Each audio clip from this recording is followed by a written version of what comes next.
My son looked at me with pure disgust and said, "Dad finally told the truth about you. You're just dead weight." This was at 6 in the morning, 4 days after we buried my husband of 42 years. He was throwing boxes of my belongings into the pouring rain while I stood there in my nightgown, shaking. The will had been read the day before. He got the $4.6 million beach house, and I got a cottage nobody had seen in decades. I drove to that cottage with nothing but wet clothes and a broken heart. When I walked through that door, I found something my husband had hidden for 42 years. Something that would make my son regret every word he'd ever said to me. My name is Marlene Hartwell, and this is the story of how I discovered my worth. The lawyer's office had felt like a funeral itself. 4 days after Theodore died, my Theodore, my partner, the man who'd held my hand through 42 years of joy and struggle, I sat flanked by my daughters, Cordelia and Simone, while my son Fletcher sat across from us, his leg bouncing with impatience. Attorney Bernard Morrison opened the file with careful hands. "Mrs. Hartwell, your husband's wishes were very specific." I barely heard him. Theodore was gone. The man who'd kissed my forehead every morning, who'd brought me coffee in bed every Sunday, who'd slow danced with me in the kitchen when our song came on the radio. He was gone. Nothing else seemed to matter. "To Fletcher Theodore Hartwell," Morrison read, "I leave the oceanfront property at 2847 Lighthouse Drive in its entirety, the estate, all vehicles, furnishings, and contents. Current valuation, $4.6 million. Fletcher's face remained neutral, but I saw his shoulders relax. He'd been expecting this.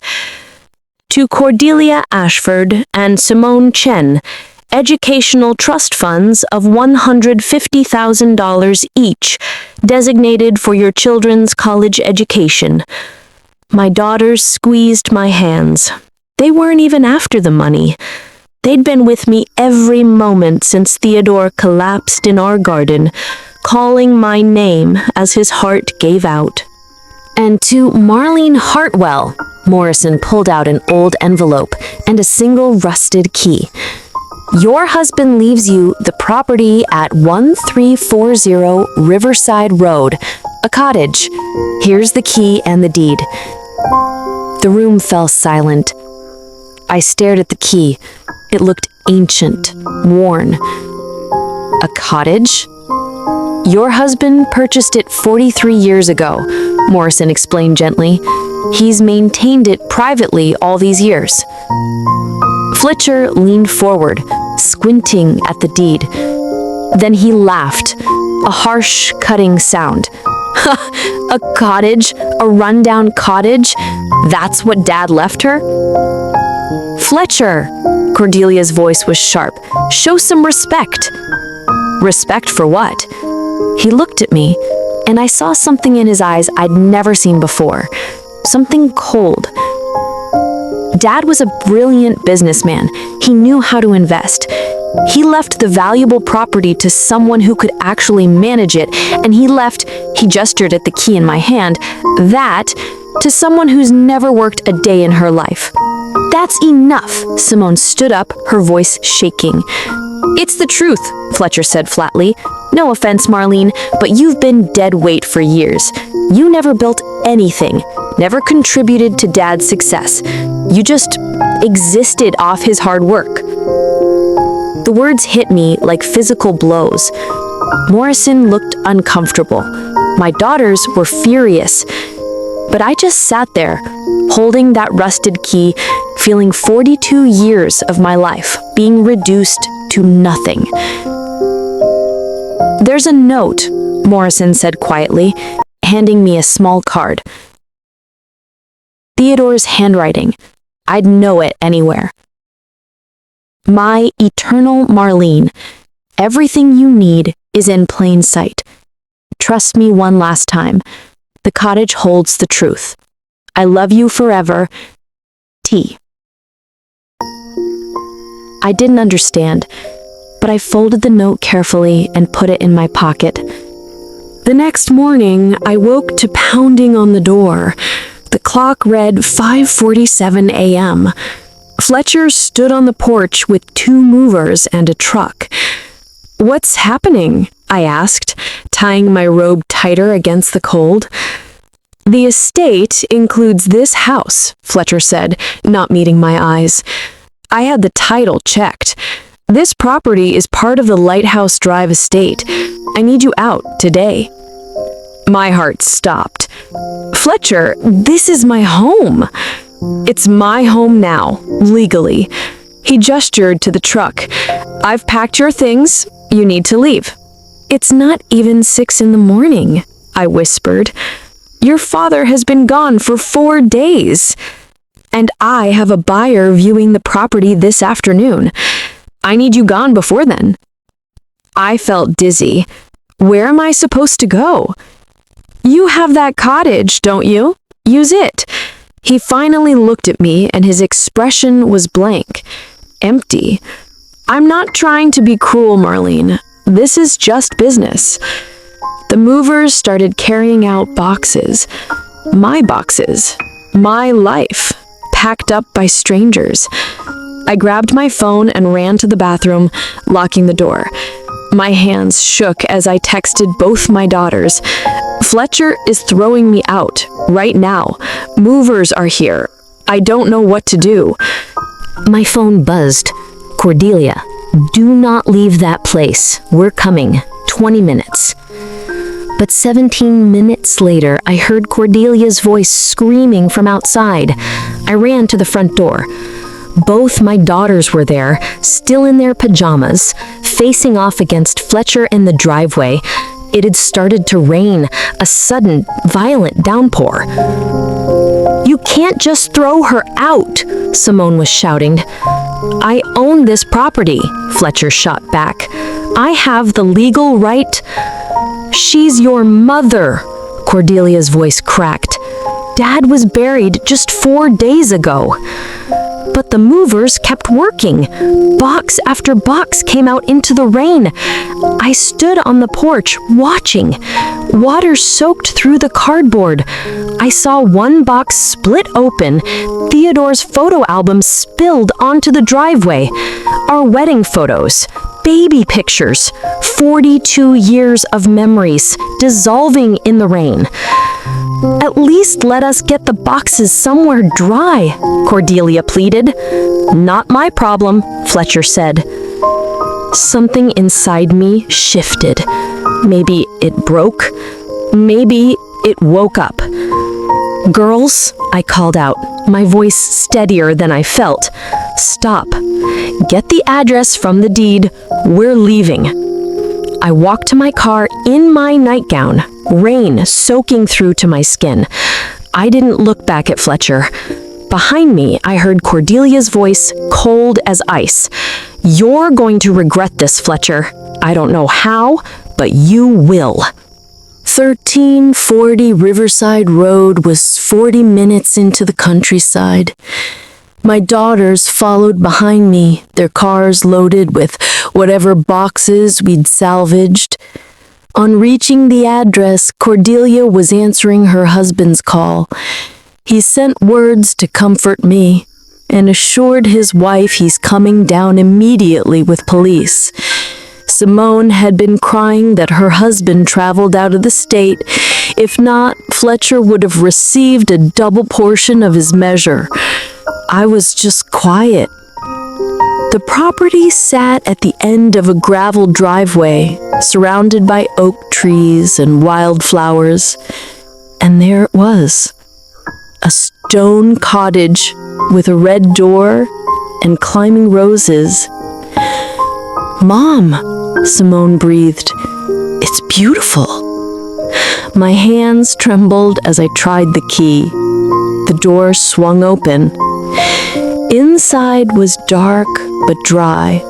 Furniture sat under white sheets, and directly across from the entrance, hanging on the far wall, was a large painting of Theodore and me on our wedding day. "I remember this," I whispered. "We commissioned it 42 years ago. I thought your father sold it." Cordelia found a light switch. Warm light filled the space, revealing hardwood floors, exposed beams, the stone fireplace. But I couldn't stop staring at the wedding portrait. Something about it seemed wrong. The frame was too ornate, too heavy. "Mom, look!" Simone had pulled a sheet off a desk. On it sat a leather journal with my name embossed in gold, and next to it another envelope marked "Open First." Inside the envelope were 2 items: another key, this one modern, shiny, and a deed to an address in the city, 287 Belmont Towers, Unit 12C. "What is this?" Cordelia took the deed from my shaking hands. "Mom, this is a condo in Belmont Towers. Those are luxury apartments downtown." The journal. I opened it with trembling fingers. The first entry was dated 43 years ago. "My dearest Marlene, today I bought this cottage, and today I start planning for our future. One where you're protected, valued, and secure no matter what happens. If you're reading this, I'm gone, and I suspect our son has shown you who he really is. I pray I'm wrong, but if I'm right, know this. I never doubted your worth, not for 1 second. The cottage holds treasures, but it's not your home. It's your sanctuary, your studio. Your real home is at 287 Belmont Towers. I bought it 15 years ago and have been preparing it for this moment. Everything you need is in plain sight. Look behind the wedding portrait. You were never dead weight, my love. You were always my foundation. Forever yours, Theodore." We took down the wedding portrait together. It was heavy, awkward. We laid it carefully on the desk. The back was sealed with wax and paper. Cordelia carefully peeled it away. Inside, between the canvas and the backing, were envelopes. Dozens of them. Stock certificates from 40 years ago. Apple, Microsoft, Amazon. Bought when they were nearly worthless. Bearer bonds, carefully dated and sealed. Property deeds, Colorado, Montana, Vermont. Bank documents with account numbers and passwords. Another envelope contained a letter from an investment firm detailing a portfolio worth millions. My legs gave out. I sat hard on the dusty floor, papers scattered around me like snow. "Mom?" Simone's voice was barely a whisper. She was holding a statement. "This mining rights stake? It's worth over $3 million by itself." Cordelia was crying, looking at the stock certificates. "Mom, if these are real, you're wealthy. Actually, independently wealthy." We spent hours documenting everything. Under the floorboards, gold coins in sealed cases. Behind wall panels, more investment documents. In the attic, vintage jewelry, each piece appraised and worth thousands. Theodore's journal documented everything, every investment, every decision, and scattered throughout were entries about Fletcher. Loans never repaid, cruel comments noted, entitlement recorded. The final entry was dated 1 week before he died. My darling Marlene, if you're reading this, Fletcher has shown his true nature. I gave him exactly what he values: status, appearance, the illusion of wealth. The beach house is beautiful, but it's mortgaged for $2.3 million. The property taxes are $85,000 annually. The maintenance costs will drain him dry. It's designed to teach him what matters. You, my love, I gave reality. The apartment at Belmont Towers is yours free and clear, worth $1.8 million, no mortgage, no debt. The cottage is your sanctuary, and the investments, those are your security. Everything here represents 42 years of partnership. Your partnership. This isn't my wealth, this is our wealth, and you earned every penny of it. Fletcher will learn eventually that the mansion is a burden, but you'll know that you were always the treasure. The apartment is ready for you. I've been furnishing it for 3 years. Live at Belmont Towers. Live beautifully. Everything you need is in plain sight. Your strength, your worth, your future. I love you. I've always loved you. Yours forever, Theodore. We went to Belmont Towers that afternoon.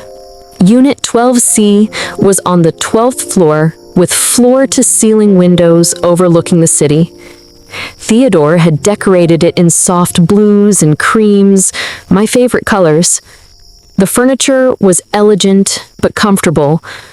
The master bedroom had a reading nook. The second bedroom was set up as a studio with easels and paints and canvases. In the kitchen, I found a note taped to the refrigerator. Welcome home, my love. The refrigerator is stocked. Your favorite tea is in the cupboard. Paint something beautiful. Tea. I collapsed into Cordelia's arms and sobbed. We spent that week moving me in, organizing documents, meeting with Attorney Morrison to secure everything legally. Your husband and I worked on this plan for 18 years, Morrison told me.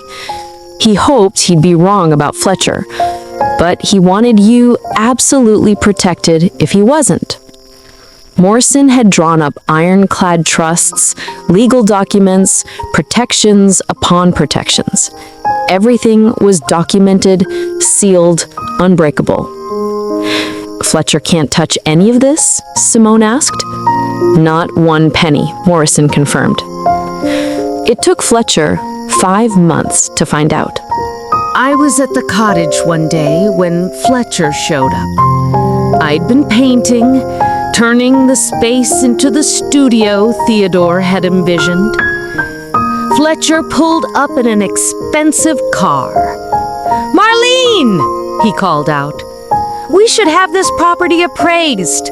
This land is worth at least $600,000. You should sell it, split the proceeds with your family." "No." He blinked. "What?" "No, Fletcher. This is mine. I'm not selling it." "Don't be ridiculous. You can't maintain a property like this on your own." "I am being reasonable. The answer is no." His eyes narrowed. "What's going on?" "It means you should go, Fletcher." But he didn't. He came back 2 days later, this time with a lawyer, a sharp-looking man in an expensive suit. I was painting when they arrived. My heart started pounding. I quickly pulled out my phone and texted Morrison. "Fletcher is here with a lawyer at the cottage. What do I do?" His response came immediately. "Do not sign anything. Do not agree to anything. I'm 30 minutes away. Stall them." I took a deep breath and opened the door before they could knock. "Fletcher, I wasn't expecting you." "We need to talk, Marlene." He gestured to the man beside him. "This is Richard Pemberton, my attorney. We have some questions about Dad's estate." "I'm not discussing anything without my own attorney present," I said, keeping my voice steady. Fletcher's eyes narrowed. "Your attorney? Since when do you have an attorney?" "Since your father made sure I was protected," I replied. Pemberton stepped forward. "Mrs. Hartwell, we're not here to cause trouble. We simply have concerns about certain assets that may have not been properly disclosed." "Every asset was properly disclosed," I said firmly, "and I'm not discussing this without Mr. Morrison present." "Morrison?" Fletcher's face flushed. "You've been talking to Dad's lawyer behind my back?" "He's my lawyer now," I corrected. "This is ridiculous," he snapped. "How are you even affording a lawyer? How are you affording—" He looked around the cottage, which I'd clearly been renovating. "All of this?" "That's none of your concern." My phone buzzed. "Morrison, 15 minutes. Do not let them inside." "I think you should leave," I said. "When Mr. Morrison arrives, we can have a proper conversation." "I'm not leaving until—" "You're on my property, Fletcher, and I'm asking you to leave." Pemberton checked his watch and whispered something to Fletcher. Fletcher's jaw clenched, but he nodded. "Fine, we'll wait." He walked back to his car and leaned against it. 13 minutes later, Morrison's car came up the gravel driveway. He got out, straightened his tie, and walked over to Fletcher and Pemberton first. I couldn't hear what they were saying, but I saw Fletcher's face getting redder. Morrison remained calm, his posture relaxed but authoritative. Finally, Morrison walked to my door. "Mrs. Hartwell, may I come in?" "Of course." Once inside, he smiled reassuringly. "You did well. Now, would you like to invite them in for this conversation?" "Here is fine," I said. "I want this over with." Morrison opened the door. "Gentlemen, Mrs. Hartwell has agreed to speak with you in my presence." They came in, Fletcher looking around the cottage with barely concealed confusion. "Now," Morrison began, pulling out a folder. "Mr. Pemberton, you mentioned concerns about undisclosed assets. I have complete documentation of every aspect of Theodore Hartwell's estate. Everything was properly disclosed and legally distributed according to his wishes." Pemberton glanced at Fletcher. "Mr. Hartwell has reason to believe that his mother is living in accommodations that exceed what should be possible given her inheritance. He's concerned that assets may have been hidden or improperly transferred. Mrs. Hartwell's living arrangements are her private business. However, I can assure you that every asset she possesses was legally bequeathed to her by her husband. I have 18 years of documentation proving this." 18 years? You and Dad were planning this for 18 years? "Your father was a prudent man who planned for every contingency," Morrison said calmly. Fletcher's composure finally cracked. He slammed his hand on the desk. Do you know what that beach house is costing me? Do you have any idea? His voice was sharp with frustration. There's a mortgage, $2.3 million that nobody bothered to tell me about. The property taxes are $85,000 a year. $85,000. And the maintenance, the insurance, the upkeep, I'm bleeding $150,000 annually just to keep that place standing. He turned to me, his face flushed. I've missed 2 mortgage payments. The bank is threatening foreclosure. Meanwhile, you're clearly sitting on assets Dad hid from me, assets that should have been distributed fairly among his children. Mr. Hartwell, Morrison began. No, Fletcher interrupted. Dad always said family takes care of family. Well, I'm family too. I'm his son, and I need help managing what he left me. It's only fair that we pool the estate resources. Fair? I heard my own voice, sharp and clear. You want to talk about fair? Fletcher turned to me. Yes, fair. You are my mother. I'm drowning in debt from Dad's estate, and you're clearly sitting on assets you won't even discuss. You threw me out of my home, I said, my voice steady but cold. 4 days after we buried your father. You dumped my belongings in the rain. You called me dead weight. I was under stress. You told me I never contributed anything to your father's success. You said I was worthless, and now you're here demanding that I help you because you can't manage the very thing you were so proud to inherit? Fletcher's jaw clenched. That beach house was supposed to be an asset. How was I supposed to know Dad had mortgaged it to the hilt? He always told me he was building something for me to inherit, something valuable. He did, Morrison said quietly. He built you a lesson. A lesson? Fletcher's voice dripped with bitterness. A lesson that's bankrupting me? That's insane. He should have left me something I could actually use. Like what he left your mother? Pemberton asked carefully. Exactly. Fletcher gestured toward me. She obviously has real assets, liquid assets, while I'm stuck with a property I can't afford and can't sell without taking a massive loss. If Dad really wanted to be fair, he was fair. I interrupted. He gave you exactly what you valued. Status, appearance, something impressive to brag about. You got exactly what you wanted, Fletcher. What I wanted? Fletcher laughed harshly. I wanted security. I wanted my father to recognize that I was the one who could handle the business side of things. Instead, he gave me a financial nightmare and gave you, what, this cottage and some mystery assets you won't even discuss? Your mother doesn't owe you any explanations.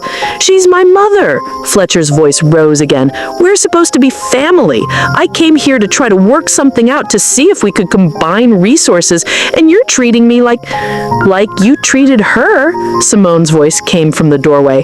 I hadn't even heard her car pull up. Cordelia was right behind her. Fletcher spun around. Stay out of this, Simone. No, Cordelia said, walking in. This is about you realizing that the golden prize you were so smug about is actually fool's gold, and now you want Mom to bail you out. I'm not asking for a bailout. I'm asking for what's fair. Dad's estate should be managed as a whole. Dad's estate was distributed exactly as he wanted it. You got the beach house.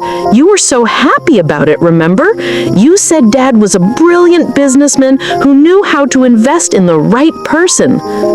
Fletcher's face reddened. I didn't know about the mortgage, the taxes. And whose fault is that? Cordelia asked. Did you even read the full property documents, or were you too busy gloating? Fletcher looked at Pemberton desperately. They can't do this. There has to be legal recourse. Mr. Hartwell, Pemberton said quietly, I've been listening to Mr. Morrison. Your father's estate plan was thorough and legal. I strongly recommend you accept the situation. Accept it with what money? Fletcher exploded. I'm telling you, I can't afford it. Then sell it. I said simply. I'd lose $1 million. Then that's your choice to make, I said. But I'm not helping you, Fletcher. Your father left you that house for a reason. What you do with it is up to you. Fletcher stared at me, his face a mixture of anger and disbelief. You're really going to let me lose everything? Your own son? You were willing to let me lose everything. Your own mother.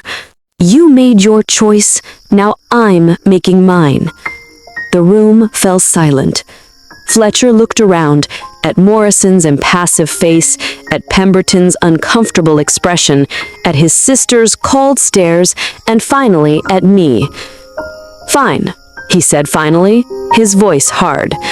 I'll remember this. When I figure out how to manage that property, when I turn it around, I'll remember that my own mother refused to help me. He stormed out, Pemberton following quickly behind. Cordelia was the first to speak. He still doesn't get it. No, Morrison agreed, but he will, eventually. That was 8 months ago. Fletcher did lose the beach house to foreclosure. He couldn't afford the mortgage, couldn't maintain the property. 2 months ago, it was gone. Last week, he called me. Mom. His voice cracked. Not Marlene. Mom. Can we talk? We met at a coffee shop downtown. He looked exhausted, older, but somehow more human. I've been in therapy, he said, staring at his cup, trying to understand how I became what I became. I waited. Dad knew exactly who I was, what I valued, and he gave me exactly what I deserved. He looked up, tears in his eyes. I threw you away for a house I couldn't even keep. What kind of person does that? Someone who forgot what mattered, I said gently. I called you dead weight. His voice broke. I said you never contributed anything. Mom, I'm so sorry. I'm so sorry. Here's what I've learned about forgiveness. It's not about the other person. It's about freeing yourself. But it doesn't mean forgetting. It doesn't mean going back to how things were. I accept your apology, I told Fletcher, but our relationship, that's going to take time. Real time. Real change. He nodded, wiping his eyes. Whatever it takes. Then start by figuring out who you want to be. Fletcher's working as a financial counselor now, helping people plan their estates. He calls every Sunday. We're not where we're supposed to be, but we're somewhere new, somewhere honest. Today is Sunday, and I'm standing in my kitchen at Belmont Towers, looking out at the city while I prepare tea. The apartment smells like the cinnamon rolls I baked this morning, Theodore's recipe. In my living room, I can hear my family. Cordelia's husband Marcus is teaching my grandson Riley how to play chess by the window. Simone's husband Jack is standing in the kitchen near his wife, carrying their baby.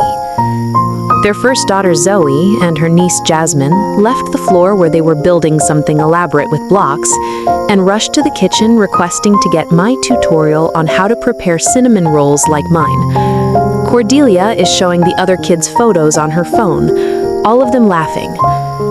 This has become our tradition, Sunday dinners at my place. Every week, without fail. I carry the tea tray into the living room, and Maya runs to me, wrapping her little arms around my legs. Grandma Marlene, can we go to the cottage next week? I want to paint with you. Of course, sweetheart, I say, running my hand through her curls. Marcus looks up from the chessboard. Mom, these cinnamon rolls are incredible. Always, I smile. Cordelia helps me set out the teacups. You look happy, Mom, she says quietly. Really happy. I am. For the first time in years, maybe ever, I am. I started a foundation in Theodore's name using some of the investment returns. We help elderly people who've been displaced or taken advantage of by family members. Last month, we helped 17 people. The cottage is my sanctuary. I paint there 3 mornings a week, and I teach classes for women over 50 who want to explore their creativity. Last week, a 73-year-old woman told me it was the first time she had ever done something just for herself. I understand that feeling now. As I watch my daughters with their families, as I listen to my grandchildren's laughter filling this beautiful apartment, I think about Theodore, about his journals, his careful planning, his 18 years of quietly protecting me. He didn't just leave me money or property. He left me proof, documented, irrefutable proof that I had always been valuable, had always been essential, had always been enough. For 42 years, I thought my worth came from being someone's wife, someone's mother. But Theodore showed me different. My worth was always mine. It was always there. I just needed to see it. Riley checkmates Marcus and jumps up with excitement. Simone catches my eye across the room and smiles. That same smile she's had since she was a little girl. Fletcher calls every Sunday now, though he hasn't come to dinner yet. That's okay. Healing takes time, but he's learning. Slowly. He's learning what Theodore tried to teach him. Legacy isn't about what you leave behind. It's about who you empower others to become. Theodore gave Fletcher a mirror, a $4.6 million lesson in values that cost him everything he thought he wanted.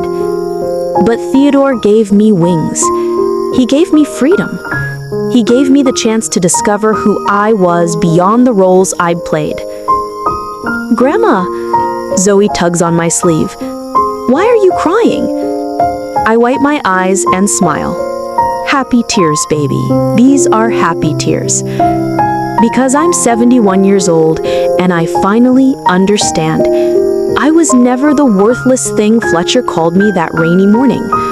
I was never just Theodore's wife or anyone's mother. I was always Marlene, strong, valuable, worthy, complete. The cottage taught me that. Theodore knew it. And now, surrounded by the people who truly love me, in the home my husband prepared for me, I finally, completely, beautifully believe it. Some people spend their whole lives confusing price with value, appearance with substance, having with being. I understand now, and I'm free. If you like this story, kindly hit the like button. What do you think about my stand with my son? Do you think I was too harsh to watch him loose the beach house? Let me know your thoughts in the comment section. Subscribe to this channel. That's a great encouragement to share more stories with you. Thank you.